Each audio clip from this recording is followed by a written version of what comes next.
Hello and welcome student to yet another tutorial of Chanakya Academy. Today we are going to learn chapter 2 from Science and Technology part 2. Chapter number 2, Life Process in Living Organism part 1. Today we are going to go through the topics of living organism and life processes, some nutrients and energy efficiency, living organism and energy production, and of course cell division and life process. तर चला तर आता काय दिलेलं आहे या ठिकाणी आपल्याला 7 प्रश्न कॅरी रिकाउंट दिलेले आहेत. त्यामध्ये पहिला प्रश्न आहे, मी वाचतो, तुम्ही लक्ष देऊन ऐका. How are the food stuffs and their nutrient contents useful for body? This one. How are the food stuffs and their nutrient contents useful for body? आता फूड स्टफ्स हा जो एक वर्ड वापरलेला आहे. फूड स्टफ सर्व बरेच आहे ना. ऑइली फूड आहे, ठीक आहे. त्यानंतर तुम्ही फ्रूट्स खाता, फ्रूट्स, त्यानंतर व्हेजिटेबल्स आहे ना. त्यानंतर तुम्ही नॉन व्हेजिटेरियन जे असतील ते नॉन व्हेजिटेरियन फूड्स खात असतील. तर फूड स्टफ बरेच आहे आणि प्रत्येक फूड स्टफमध्ये जे कंटेंट्स आहेत ते कमी जास्त प्रमाणात तुम्हाला मिळतात. सर्वच कंटेंट सर्वच याच्यात असतात असं नाही. काही फूडस्टफ असे आहेत की यामध्ये काही विशिष्ट कंटेंटचं प्रमाण जास्त असतं. म्हणजे व्हरायटी ऑफ फूडस्टफ्स आपल्याला व्हरायटी ऑफ कंटेंट्स आणि त्यांचं प्रमाण हे त्या ठिकाणी मिळतं आपल्याला. इथं प्रश्न असा आहे की how are the foodstuffs and their nutrient content useful for body? याचा अर्थ असा की कशा प्रकारे अन्नपदार्थ आणि त्यामध्ये असणारे जे पोषक घटक आहेत हे शरीराला म्हणजे काय म्हणतात युजफुल आहेत, ठीक आहे. तर काय काय होते यामध्ये पहा. सर्वात पहिले आपण फूड कोणते खातो ते डायजेस्ट होते आणि त्यामधून आपल्याला असे न्यूट्रिएंट्स मिळतात की जे आपल्या ब्लडमध्ये सोल्युबल होतात, ठीक आहे. आणि हे न्यूट्रिएंट्स असतात ते ब्लड वेसल्समधून कॅरी होतात आणि बॉडीला प्रत्येक सेलपर्यंत जातात. आता फूडला आम्ही फ्युएल म्हणेल. फूडला आम्ही काय म्हणेल? फ्युएल. लक्ष द्या, फ्युएल. आता फ्युएल म्हणजे काय? फ्युएल म्हणजे इंधन, ठीक आहे. इंधन म्हणजे ज्याचं आपण ज्वलन करतो. काय करतो? ज्वलन करतो. आपली बॉडी काय एक प्रकारची मशीन आहे. ह्युमन बॉडी एक मशीन, ठीक आहे. पहा आता मी या मशीन का म्हटलं, जसं तुमच्या घरी गाडी आहे, ही गाडीला मशीन आहे. या मशीनमध्ये आपण काय करतो? इंधन टाकतो आणि त्याचं ज्वलन होतं आहे ना. त्याच प्रकारे बॉडीमध्ये आपण काय करतो? फूडस्टफ्स घेतो आणि त्या फूडस्टफ्समधून जे काही आपल्याला न्यूट्रिएंट्स मिळतात ते सोल्युबल होतात आपल्या ब्लडमध्ये आणि ते प्रत्येक सेलपर्यंत जातात. आता तुम्हाला माहित आहे की जो आपल्या रेस्पिरेशनमधून ऑक्सिजन घेतला जातो तो सुद्धा प्रत्येक सेलपर्यंत पोहोचतो आणि तो त्या सेलमध्ये असणाऱ्या न्यूट्रिएंट्सचं ऑक्सिडेशन भरून आणतो, ठीक आहे. आणि ऑक्सिडेशन भरून आणल्यामुळे आपल्याला त्या ठिकाणी एनर्जी मिळते आणि ती एनर्जी बॉडीच्या प्रत्येक पार्ट्सला त्याचे फंक्शन कॅरी आउट करायसाठी पुरवली जाते, ठीक आहे. तर अशा प्रकारे हे जे फूडस्टफ्स आहेत हे आपल्या बॉडीला, याच्यातले जे न्यूट्रिएंट्स आहेत हे आपल्या बॉडीला युजफुल आहे. हा झाला पहिल्या प्रश्नाचं उत्तर, ठीक आहे. त्यानंतर second, what is the importance of balance diet for body? Balance डाएटचे इम्पॉर्टन्स काय आहे बॉडीमध्ये? बॅलन्स डाएट असला पाहिजे की नसला पाहिजे? बॅलन्स डाएट जर तुम्ही घेत आहे तर त्याचे फायदे काय, ठीक आहे. तर what is the importance of balance diet for body? तर बॅलन्स डाएट असा डाएट आहे ज्यामध्ये तुम्हाला बॉडीला आवश्यक असणारे सर्व जे न्यूट्रिएंट्स आहेत ते मिळाले पाहिजे. जसे की कार्बोहायड्रेट झालं, प्रोटीन झालं, फॅट झालं, विटामिन मिनरल्स हे सर्व मिळाले पाहिजे. पण कसे मिळाले पाहिजे? योग्य प्रमाणात मिळाले पाहिजे. असं नाही की तुम्ही खूप जास्त कार्बोहायड्रेट खाऊन राहिले तर ते बॅलन्स डाएट झाले किंवा खूप जास्त विटामिन्स घेऊन राहिले तर ते कार्बोहायड्रेट झाले, असं नाही. सॉल्ट हे काय एक प्रकारचं मिनरल आहे ना, हे आपल्याला निसर्गातून मिळून झालेलं आहे. तर हे मिनरल सुद्धा आपल्या शरीराला खूप जास्त आवश्यक आहे. पण जर मिनरल जर तुमच्या शरीरात जास्त झालं तर कुठला त्याचा अपाय होईल. म्हणून आपल्याला प्रत्येक जो घटक आहे, प्रत्येक कॉन्स्टिट्युएंट जो आहे, न्यूट्रिएंट जो आहे तो आपल्याला योग्य प्रमाणात असणं आवश्यक आहे. म्हणूनच हे आपल्याला बॅलन्स डाएट. आणि बॅलन्स डाएट जो आहे तो काय करतो? हा सुद्धा एनर्जीसाठी आपल्याला आवश्यक आहे, ठीक आहे. आणि शरीराच्या पोषणासाठी तो आपल्याला आवश्यक आहे. आणि तो आपलं शरीर स्वास्थ्य राखण्यात मदत करतो. सर्वात महत्त्वाचं काम म्हणजे तो आपलं शरीर स्वास्थ्य राखण्यात मदत करतो. ठीक आहे. त्यानंतर थर्ड क्वेश्चन आहे या ठिकाणी, which different functions are perform by muscles in body. Muscles जे आहे बॉडीमध्ये मसल्स, तर कोणते कोणते फंक्शन्स, कोणते कोणते कार्य करतात शरीरामध्ये. तर आता आपलं संपूर्ण शरीर यामध्ये 3 टाईपचे मसल्स आहेत. ठीक आहे. एका व्हॉल्युंटरी मसल, एका इन्व्हॉल्युंटरी मसल्स आणि थर्ड नंबरचे ते यांना आपण म्हणतो कार्डियक मसल. तर व्हॉल्युंटरी मसल जे आहे ते काय करतात, ते मुवमेंट्स आपल्या इच्छेनुसार आपण त्याचे मुवमेंट्स करू. इन्व्हॉल्युंटरी मसल्स जे आहेत ते काय करतात की जे काय आपल्या महत्वाच्या ऍक्टिव्हिटीज आहे बॉडीमध्ये त्या इन्व्हॉल्व करतात. ठीक आहे. त्याच्यानंतर काही ऑर्गन्स असे आहेत की जे इन्व्हॉल्युंटरी मसल्स काय करतात, त्या ऑर्गनला कंट्रोल करतात. आता कार्डियक मसल काय करतात, कार्डियक मसल मेनली आपण कार्डियक अटॅक, कार्डियक अरेस्ट म्हणजे हार्टशी रिलेटेड. ठीक आहे. तर ह्या मसल त्या ठिकाणी काम करतात. तर हे झालं मसल्सचं फंक्शन बॉडीमध्ये. Question number 3. त्यानंतरचा प्रश्न विचारलेला आहे आपल्याला या ठिकाणी 4th नंबरचा, what is the important of digestive juices in digestive system. आता डायजेस्टिव्ह ज्युसेसचा डायजेस्टिव्ह सिस्टीम मध्ये काय इम्पॉर्टन्स आहे, काय महत्व आहे. तर डायजेस्टिव्ह ज्युसेस जे आहेत हे वेगवेगळ्या टाईपचे आहेत. ठीक आहे. म्हणजे वेगवेगळ्या टाईपचे वेगवेगळे एन्झाईम्स आहेत ते. तर एन्झाईम्स काय करतात, तर एन्झाईम्स एक असं मदत करतात कशामध्ये, डायजेशनमध्ये. कशामध्ये, डायजेशनमध्ये. ठीक आहे. आणि काय करतात की केमिकल रिएक्शन जी आहे तिला फास्ट करतात. जसं उदाहरणार्थ तुम्ही केमिस्ट्रीमध्ये कॅटॅलिस्ट हा शब्द ऐकला असेल, कॅटॅलिस्ट आहे ना.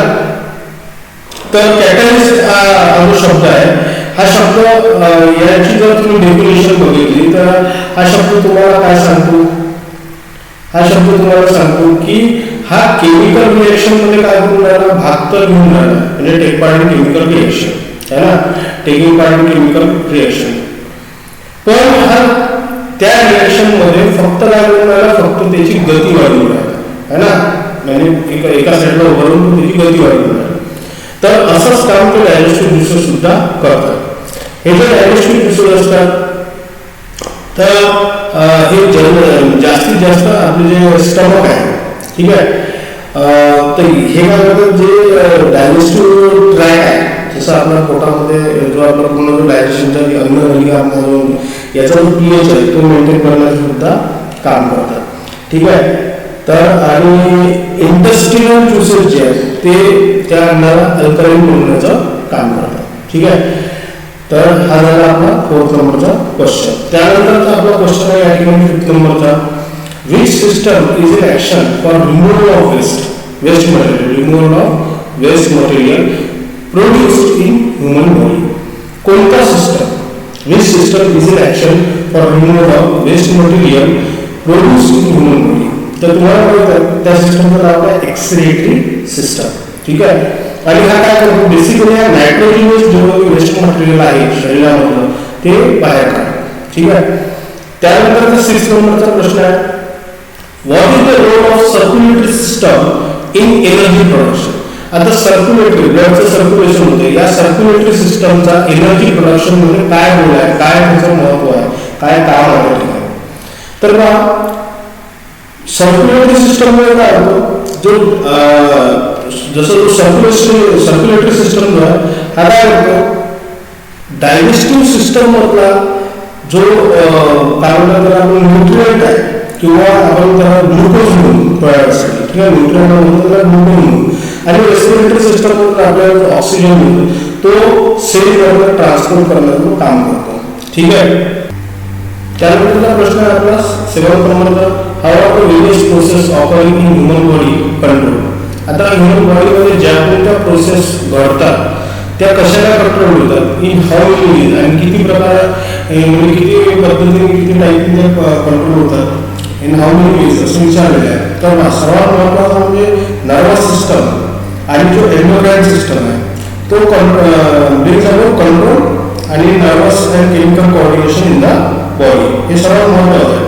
म्हणजे काय आपल्याला की the nervous system and the endocrine system bring about control by nervous and chemical coordination in the body. आणि यामुळे काय होतं की वेगवेगळ्या बॉडी पार्ट्समध्ये फंक्शन होतं, यामध्ये कोऑर्डिनेशन तयार होतं. ठीक आहे. आणि ते जे काही होतं तसं सिक्वेन्शियल आणि कंट्रोल्ड मॅनरमध्ये होतं, म्हणजे एक प्रकारची हराठी त्या ठिकाणी वापरली जाते. ठीक आहे. जसं उदाहरणार्थ तुम्हाला तहान तेव्हा तेव्हा तुमच्या बॉडीचं काय कमी होतं, वॉटर लेवल कमी होते. ठीक आहे. तर या प्रकारे आता ही वॉटर लेवल कमी झाली, ही एखाद्या सिस्टम दुसऱ्या एका सिस्टमला सांगितलं, त्याने मग तोंडावर सांगितल्यानंतर जो आपल्या तोंडावर सलावा त्याने त्याच्यावरून आपल्याला एक हिंट मिळालं की तेव्हा तुम्हाला पाणी प्यायचं तर मी पाणी पितो है ना. तर अशा प्रकारे आहे ना ह्युमन बॉडी कंट्रोल होते. ठीक आहे. त्यानंतरचा आपला पाहिला आता आपण आलेला living organisms and life processes. ठीक आहे. Living organisms and life processes. आता मग या ठिकाणी जसं सांगितलेलं आहे की लिव्हिंग ऑर्गॅनिझम अँड लाईफ प्रोसेसमध्ये की various organ systems are continuously performing their function in human body along with various systems like digestive, respiratory, circulatory, excretory and control system. Different external and internal organs are performing their function independently but through a complete coordination. आता या ठिकाणी काय म्हणतात की वेगवेगळ्या जे organ systems आहेत हे कंटिन्यू आपलं काही ना काही कार्य करत आहे. म्हणजे तुम्ही जर झोपलेले आहे तरी तुमच्या शरीरामध्ये काही ना काही काही ना काही फंक्शन त्या ठिकाणी चालू आहे. ठीक आहे. त्यात जे वेगवेगळे जे सिस्टम आहेत त्या कोणत्या, डायजेस्टिव्ह सिस्टम झालं, रेस्पिरेटरी सिस्टम, सर्क्युलेटरी, एक्सक्रिटरी आणि कंट्रोल सिस्टम. यामध्ये एक्सटर्नल आणि इंटरनल ऑर्गन हे सुद्धा फंक्शन परफॉर्म करून राहिले आहे. ठीक आहे. जसं एक्सटर्नल ऑर्गन म्हणतात आपण नोजून आणि इंटरनल ऑर्गन म्हणतात आपण मनसून. या टाईपमध्ये दोन्ही त्यांचे जे कार्य आहे ते परफॉर्म करून राहिले आहे इंडिव्हिज्युअली, पण त्यामध्ये काय कम्प्लीट कोऑर्डिनेशन आहे. But through a complete coordination this overall system is in action in more or less same way in all the organ. आता कमी जास्त प्रमाणात असं सर्व ऑर्गॅनिझम्स मध्ये चालतं. ठीक आहे. Those are in need of continuous source of energy for this purpose. आता ज्यांना कंटिन्युअस एनर्जी पाहिजे असते या कामासाठी, carbohydrate, fats and lipids are the main source of this energy. तर या एनर्जीसाठी सर्वात मेन सोर्स काय आहे, कार्बोहायड्रेट, फॅट अँड लिपिड आहे. ठीक आहे. and it is harvested by the mitochondria present in each cell. आणि कुठून आपण त्यांना हार्वेस्ट म्हणजे त्यांची काढणी कुठून करतो, आपण करतो मायटोकॉन्ड्रिया म्हणून. आता मायटोकॉन्ड्रिया पॉवर ऑफ सेल असं म्हटलं आहे, आपण याच्या आधी पाहिलं आहे. It is not like that only food stuff is sufficient for energy production for oxygen is also necessary. आता ज्यावरती मी तुम्हाला सांगितलं की बा समजा हा आपला सेल आहे. ठीक आहे. या सेल मध्ये काय आहे ना की इकडनं न्यूट्रिएंट आहे, या साईडने न्यूट्रिएंट आले आणि या साईडला त्यामध्ये ऑक्सिजन आला. ठीक आहे. ऑक्सिजन. तर या ठिकाणी काय झालं, न्यूट्रिएंट आणि ऑक्सिजनचं काय झालं, म्हणजे ऑक्सिजन काय केलं, न्यूट्रिएंटला ऑक्सिडाइज केलं. काय केलं, ऑक्सिडाइज केलं. आता ऑक्सिडाइज केल्यामुळे काय झालं, या ठिकाणी काय तयार झाली, या ठिकाणी एनर्जी तयार झाली. आता ही एनर्जी आपल्या कामाची आहे. एटीपी आपण म्हणून अडिनोसिन ट्रायफॉस्फेट वगैरे आपण पाहिलेलं आहे. ठीक आहे. तर ही एनर्जी प्रत्येक अवयवाला काय देते, ऊर्जा देण्याचं काम करते. ठीक आहे. तर पहा या ठिकाणी मायटोकॉन्ड्रिया हा इम्पॉर्टंट पार्ट आहे सेलचा, या ठिकाणी एनर्जी जनरेशनचं काम करतो. ठीक आहे. Cell manufacture in the production of energy is happens in mitochondria in cell. It is not like that only foodstuff is sufficient for energy production, but oxygen is also necessary. नुसतं जर आपण त्या ठिकाणी foodstuff ठेवलं तर जमणार नाही, आपल्याला त्याच्या ऑक्सिडेशनसाठी काय लागेल, ऑक्सिजन सुद्धा लागेल. तर ऑक्सिजन सुद्धा काय नेसेसरी.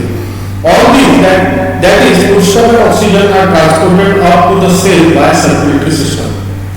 तर all these that is सर्व काही that is foodstuff and oxygen are transported up to the cell by circulatory system. Circulatory system तर फार अतिशय महत्वाचा रोल आहे त्यांना वाहून नेण्यामध्ये. ठीक आहे.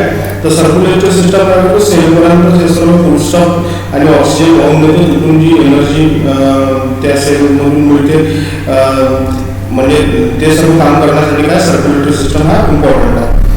Besides, it is coordinated by the control system. आता या सर्क्युलेटरी सिस्टमवर कंट्रोल करायचा कोऑर्डिनेट याला सहकार्य करून करतो, कंट्रोल सिस्टम सहकार्य करतो, ठीक आहे, ऑफ द बॉडी.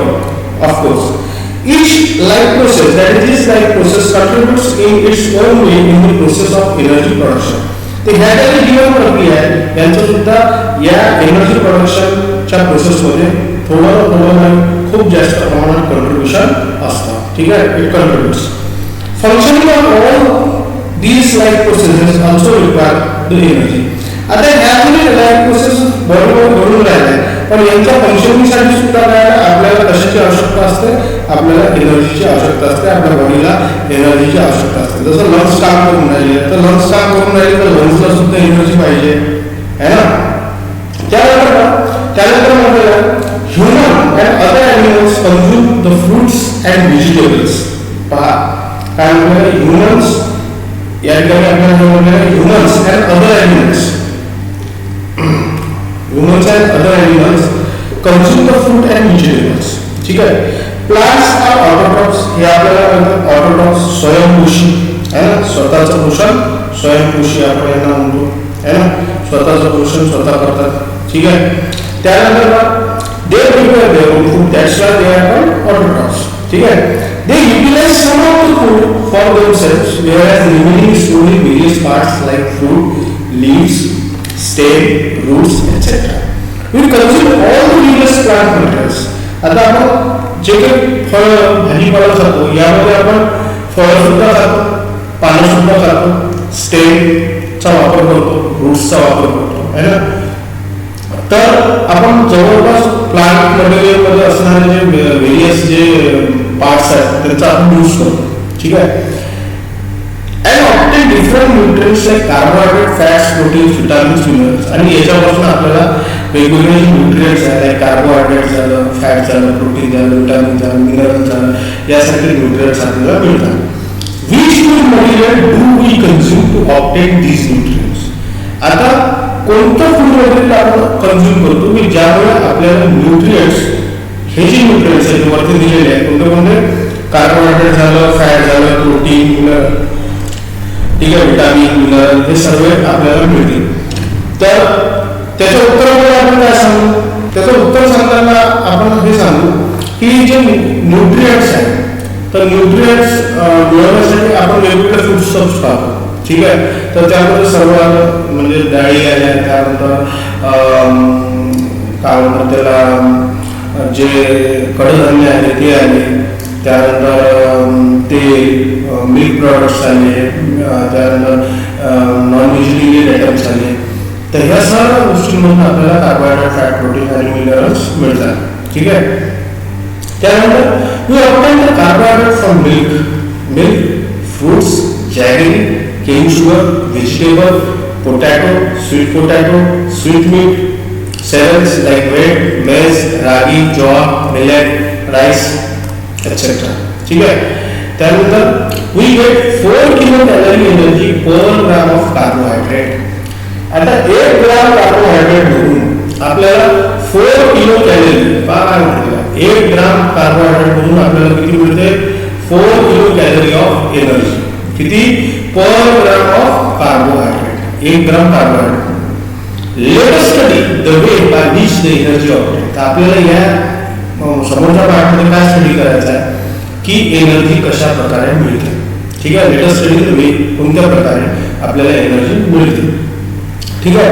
तर समोर आता आपण पहा, many players are seen consuming some food stuff during breaks of the game. आता हे आपण बरेच वेळा पाहिलं आहे की बरेचसे जे प्लेयर्स असतात हे काय करतात, फूड स्टफ कन्झ्युम करतात, काहीतरी खातात, मधात आहे ना, म्हणजे ब्रेक जेव्हा होतो तेव्हा काहीतरी फूड स्टफ कन्झ्युम करतात. ते आता असं काय करत असतील, काय म्हणतात त्याची, है ना.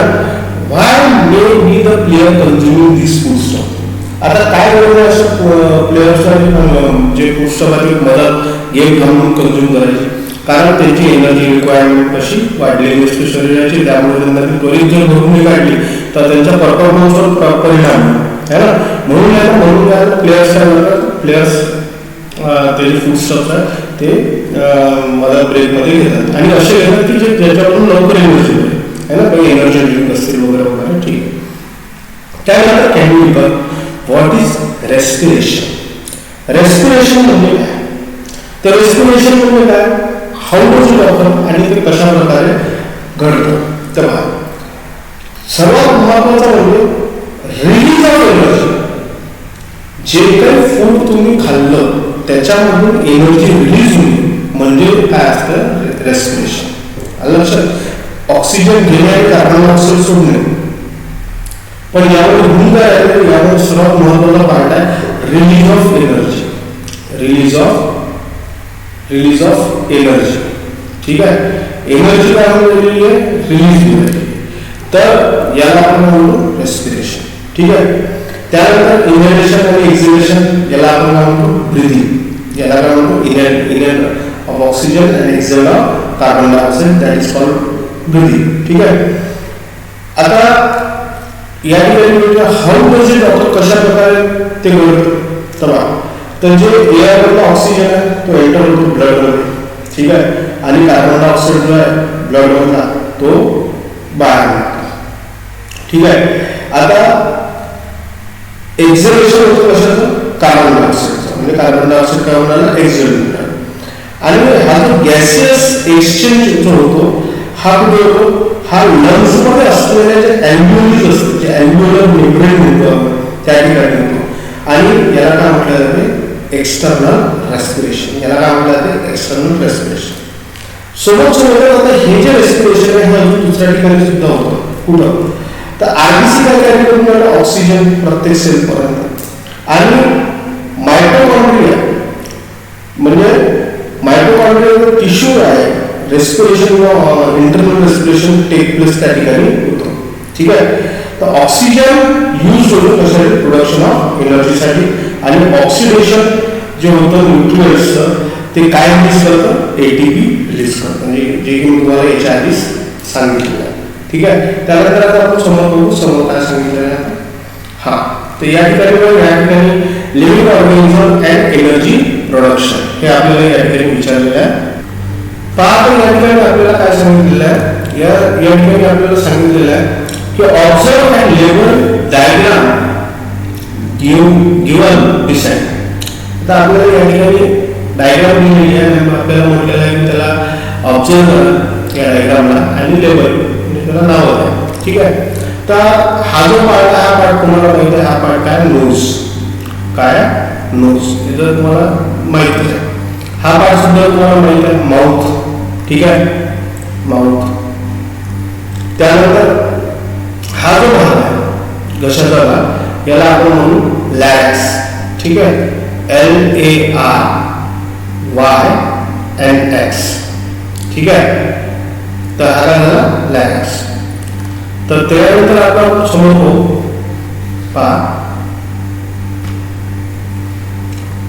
हा झाला लॅरिक्स. त्यानंतर हा जो पार्ट आहे या ठिकाणी दिलेला, हा पार्ट आहे ट्रॅकिया, TRACHEA.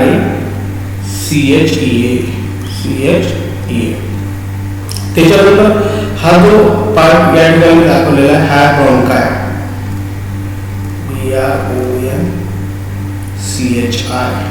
ठीक आहे.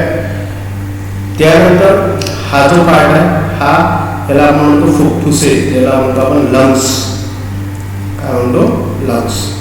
आणि हा जो पार्ट या ठिकाणी दिलेला आहे, हा आहे डायफ्राम. आता बघा,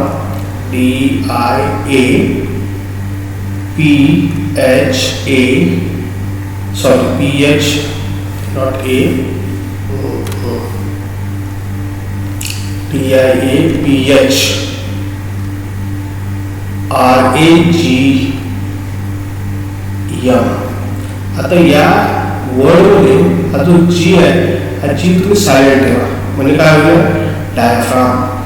याला डायग्राम किंवा डायग्राम तुम्ही स्पेल असं नका करू, तुम्ही याला डायफ्राम असं स्पेल करा, ठीक आहे.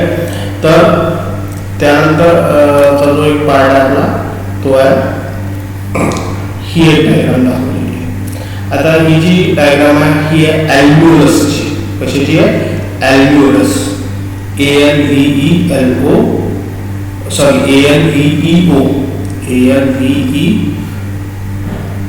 ओ एल्व्हिओलस, एल्व्हिओलस, एल्व्हिओलस. ठीक आहे. थोडंसं या बायोमध्ये तुमचे जे वर्ड्स आहेत हे थोडंसं काय म्हणतात त्याला आपल्याला कठीण जातात सुरुवातीच्या काळामध्ये, नंतर एकदा त्यांची सवय झाली की आपल्याला ते येतं. आता हो आपण या ठिकाणी काय म्हटलं पहा. In living organism, respiration occur at two levels as body and cellular level. Oxygen and carbon dioxide are exchanged between body and surrounding in case of respiration occurring at body level. ठीक आहे. पहा म्हणजे in living organism सजीवांमध्ये respiration occurs at two level. respiration दोन स्तरांवर होतो as a body and cellular level. पहिलं होतं शरीराच्या लेवलवर म्हणजे बॉडी लेवलवर आणि दुसरं होतं पेशींच्या लेवलवर. ठीक आहे. ऑक्सिजन आणि कार्बन डायऑक्साईड एक्सचेंज, ऑक्सिजन आणि कार्बन डायऑक्साईडचं होतं आदान प्रदान होतं बिटवीन बॉडी अँड सराउंडिंग. तुमचं जे शरीर आहे तुमचं जे ॲटमॉस्फिअर आहे त्याच्यामध्ये काय ऑक्सिजन घेतलं जातं आणि कार्बन डायऑक्साईड दिलं जातं. In case of respiration occurring at body level. ठीक आहे. ऑकरिंग ॲट बॉडी लेवल म्हणजे बॉडी लेवल. आता in case of respiration at cellular level, cellular लेवलवर काय होते फूडस्टफ्स आर ऑक्सिडाइज. कारण याच्या आधी तुम्हाला सांगितलं फूडस्टफ्स काय होतं ऑक्सिडाइज होतं either with or without help of oxygen. हे इम्पॉर्टंट आहे. आपण काय विचार करतो की नुसतं ऑक्सिजनच पाहिजे का, नाही. जर नसेल तरीही त्याचं काय होईल रेस्पिरेशन त्या ठिकाणी होईल असं आपण म्हणतो.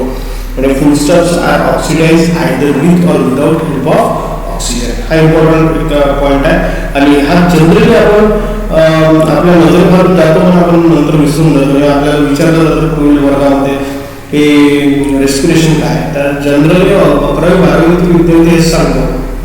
एका 80% विद्यार्थी सांगतो ऑक्सिजन घेणे आणि कार्बन डायऑक्साईड सोडणे आणि रिमेनिंग 10-15% जे स्टुडंट्स असतात ते सांगतात की ऑक्सिडेशन ऑफ फूडस्टफ आहे ना. पण कसं oxidation with or without help of oxygen. एक तर ऑक्सिजनची हेल्पनी मिळू शकते किंवा विदाउट ऑक्सिजनच्या हेल्पनी ते होऊ शकतं. त्यानंतर आपण समजतो. Okay. Now can you tell. Okay. Can you tell तर काय म्हटलेलं आहे पोहायला आपण कॅन यू टेलमध्ये आपल्याला पहिला क्वेश्चन विचारलेला आहे how many atoms of C H and O respectively present in the molecule of glucose. Yes, in the molecule of glucose. यासाठी आपल्याला एक फॉर्म्युला लक्षात ठेवायचा आहे. तो कोणता C6H12 आणि O6. हे काय ग्लुकोज. म्हणजे या ठिकाणी C रिप्रेझेंट्स कार्बन. ठीक आहे. H represents hydrogen. त्यानंतर O रिप्रेझेंट्स ऑक्सिजन. ठीक आहे. मग आता C6 म्हणजे कार्बन किती झाले 6 आहे ना. कार्बन किती झाले 6. ठीक आहे. मी इथे कसं लिहितो कार्बन किती झाले 6. ठीक आहे. त्यानंतर हायड्रोजन किती झाले या ठिकाणी 12 हायड्रोजन आणि ऑक्सिजन किती झाले या ठिकाणी 6 ऑक्सिजन. ठीक आहे. हा झाला तुमच्या क्वेश्चन 1 जो कॅन यू टेल याचा आन्सर. त्यानंतर आपण समोर काय विचारलेलं आहे आपल्याला आपल्याला विचारलेलं आहे which type of chemical bonds are present between all these atom. आता हाच जो आहे यामध्ये कोणते बॉन्ड्स आहेत. ठीक आहे. तर यामध्ये एक तुम्हाला माहितीसाठी सांगतो याच्यामध्ये असतात कोव्हॅलेंट बॉन्ड्स. कोणते असतात कोव्हॅलेंट बॉन्ड्स. ठीक आहे. आता कोव्हॅलेंट बॉन्ड्स काय आहे कसे आहे हे तुम्ही केमिस्ट्रीमध्ये तुमचे जे केमिस्ट्रीचा जो टॉपिक असतो त्यावेळेस तुम्ही वाचून घ्या. आपल्या बऱ्याच व्हिडिओजमध्ये याची डेफिनेशन आपण सांगितलेली आहे की what are covalent bond, what are ionic bonds. ठीक आहे. ट्रिपल कोव्हॅलेंट, डबल कोव्हॅलेंट आपण सांगितलेलं आहे. त्यामध्ये तुम्ही थोडंसं पाहूया. ठीक आहे. समोर पाहूया आपण. In terms of chemistry, what happens actually when a molecule is oxidized? एखादा मॉलिक्यूल ऑक्सिडाइज होणे म्हणजे नेमकं काय. जेव्हा एखादा मॉलिक्यूल ऑक्सिडाइज होतो तो काय करतो तो एक काम करेल. एक तर ऑक्सिजनचा जो ॲटम आहे तो काय करेल एक तर तो ॲटम गेन करेल. काय करेल गेन किंवा तो ॲटम लूज करेल. काय करेल तो लूज. ठीक आहे.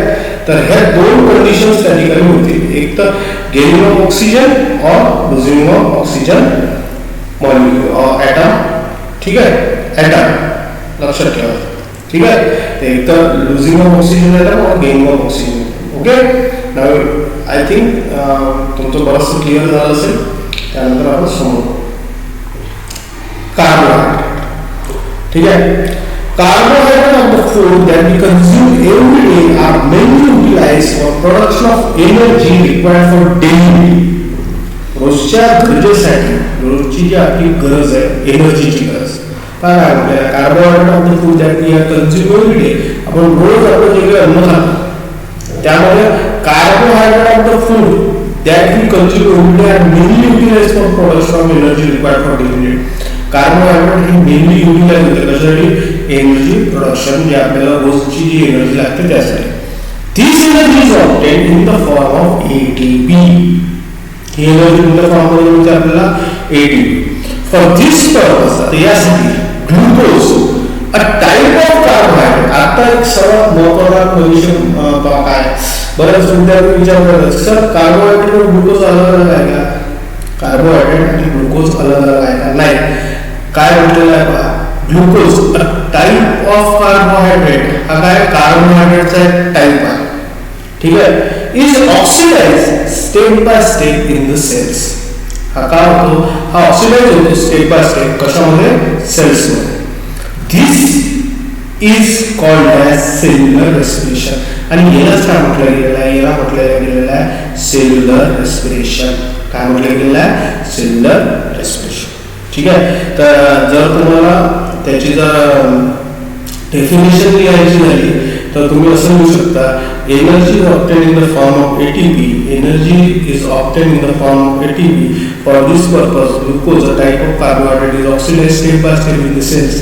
दिस इज कॉल्ड सेल्युलर रेस्पिरेशन, ठीक है. Now cellular respiration occurs among the living organism by two methods. Those two methods are aerobic respiration. आता aerobic respiration म्हणजे काय, तुम्हाला वरती सांगितलं होतं, एक तर ऑक्सिजन ॲटम गेन और oxygen atom lose, oxygen is involve, ठीक आहे. अँड अनएरोबिक रेस्पिरेशन, ठीक आहे.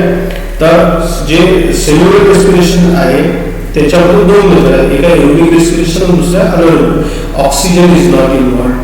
एकामध्ये ऑक्सिजन इन्वॉल्व होऊन राहिलेला आहे, एकामध्ये ऑक्सिजन इन्वॉल्व होऊन राहिलेला नाही. In aerobic respiration glucose is oxidised in 3 steps. Glucose किती स्टेप मध्ये ऑक्सिडाइज होतो, 3 स्टेप्स. 3 स्टेप मध्ये ग्लुकोज जो आहे तो काय होईल, ऑक्सिडाइज होईल. ग्लुकोज किती स्टेप मध्ये ऑक्सिडाइज होईल, 3 स्टेप मध्ये. आलं लक्षात, ग्लुकोज किती स्टेप मध्ये ऑक्सिडाइज होऊन राहिला, 3 स्टेप मध्ये. आता ग्लुकोज जो आहे, ग्लुकोज हा 3 स्टेप मध्ये ऑक्सिडाइज होऊन राहिलेला आहे. तर 3 स्टेप कोणत्या कोणत्या, फर्स्ट इज ग्लायकोलिसिस. कोणती आहे, glycolysis. Very important, glycolysis first step, ठीक आहे. त्यानंतर आपण पाहू की त्यानंतरची स्टेप कोणती आहे, try carboxylic acid cycle. Try carboxylic acid cycle. आणि तिसरी जी आहे ती आहे इलेक्ट्रॉन ट्रान्सफर चेन रिएक्शन. लक्षात, तर हे आपण पुढील व्हिडिओमध्ये पुढील ट्युटोरियलमध्ये आपण पाहू. आता तुमची रजा घेतो. धन्यवाद. Good bye.